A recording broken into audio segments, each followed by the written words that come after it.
friends. We are going to meet another one of our awesome ballroom dance friends today. This is Steve, and he is a longtime dancer. He's competed, done social dance, he's taught, and we're going to learn more about his dance experiences today. So let's dive in. So Steve, which styles do you do? I primarily focus in international standard, but I've dabbled in all the social dances and the more informal dances, so I could social dance and be able to not have to sit down. Now, question for you. We've had a number of leads privately message me and say they focus on international style and they have a heck of a time leading it socially. And I got to tell you, Steve is one of the most popular social dancers in town, but he almost always leads the international style. So when you ask someone to dance socially, do you start out with, well, do you do American and international style, or do you just launch in and see if they follow? Sometimes I ask, but if it's somebody I've danced with before, I just kind of remember their preferences. But I mainly keep it to the basic figures and stick to a routine that repeats as we go around the room. So if they didn't quite get it the first time, they'll get it the second time around, and we're able to enjoy the whole dance together after that. Oh my gosh, guys, genius suggestion. I've never talked about this on my channel. If you're social dancing, it's going to be a much shorter routine than your competitive routine. That's enjoyable for your follow. Even me as a pro, I don't want to spend the whole time micromanaging your seventh wall of your waltz. Like, I want a little routine. I don't care if it's 2 figures, closed change steps, and I want to socialize. It's a social dance, just there for fun. We can make that look gorgeous, and I love that he brought that up.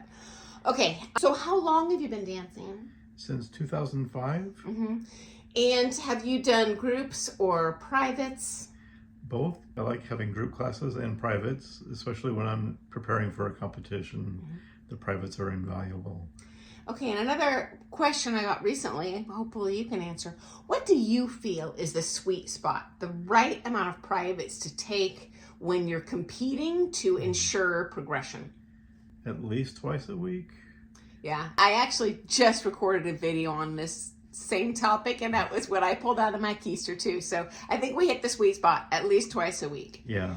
Okay, it depends how fast you want to excel. Okay, so competitively, have you always had the same partner, or did you have a wide variety of partners? I've had 4 different competitive partners over 20 years. Okay, wow. So 4 competitive partners over 20 years. Love it. Okay, now with no names, who was your favorite competitive partner? What made me love them is how light as a feather they were. And then when I totally messed up on the competition floor, where I lost the routine completely, It happens. they were able to follow me. And I was doing a foxtrot in the middle of a waltz, and she still followed. And I think I know who he's talking about. We'll powwow later. But is this person also just very kind? Yes. And supportive? Yeah. Kindness goes a long way, friends. Fellas, don't be screaming at your partner when they forget the routine. Everyone does. And unless you've led in a comp, trust me, it's hard. It's like threading a needle. Okay, so do you currently take privates or groups, and which styles do you do now for lessons? Right. I'm currently in a group class for international standard, and I'm not currently competing, so I don't have private lessons. And then for your group class, you're definitely a more experienced dancer. He's made the final national, friends. I assume you're doing workshops and not groups. Yes. Okay, and so a workshop, if you're a more advanced dancer, is cull the herd. And so for me, I just invite the competitor students that I have and leave the social lens out of that class just so I can focus skill level wise. Yeah, I still take some group classes for other dance styles, the social dance styles like West Coast swing, and need to learn the hustle. Yeah, they don't play a lot of hustles at our dances, and actually I got a letter on that recently as well. Like, why aren't they playing hustle anymore? And I already did a video on that as to why I think that is. But anyway, tell me, how many dances do you go to a week or a month? Well, at least 1 weekly, and it would ideally be 2 times weekly and plus classes, so dancing 4 days a week. And then, do you ever take visiting coaching? Oh yeah, whenever they're available. And did you only do that as a competitor? It was mainly for the competitive advantage. Yeah. I personally think it's worth the price. if it's in your dance budget. Yeah. So what most surprised you when you entered the competition world? Just the general excitement of being around everyone else when you're all dressed up. And honestly, it doesn't feel like a competition because we're all there to do our best. So it doesn't feel like I'm going to beat you and we're all going to elevate to the highest level that we can. Yeah, that's certainly the case with my student posse. Very supportive. It's not like the reality TV show Dancing Queens where they're backbiting and wanting to screw up each other's costumes. At least in my neck of the woods, that's not what I see at all in my state. And so what actually got you very, very, very initially into ballroom dance? Did you see it on TV or? No, I took a group class with a person I was dating. And the whole experience of matching music to movement to a physical connection with another person, there was just something magical about it. So was your girlfriend already a dancer, or did you do this as a first date type thing together? Yeah, she was already a dancer. Okay. And for your lessons, do you take in franchise or independent studio settings, or both? Independent. Okay. Have you ever taken in a franchise? No. Okay. And then describe to me, no names, what your favorite teacher does that makes that lesson enjoyable and useful investment of your money. Well, what I like is that they don't move too fast. And before moving along, they make sure everyone's on board with what's been covered so far and approach it kinetically, verbally, and audibly. Cover all of those different learning styles within the same session. And then, again, no names. Mm-hmm. Who is your least favorite?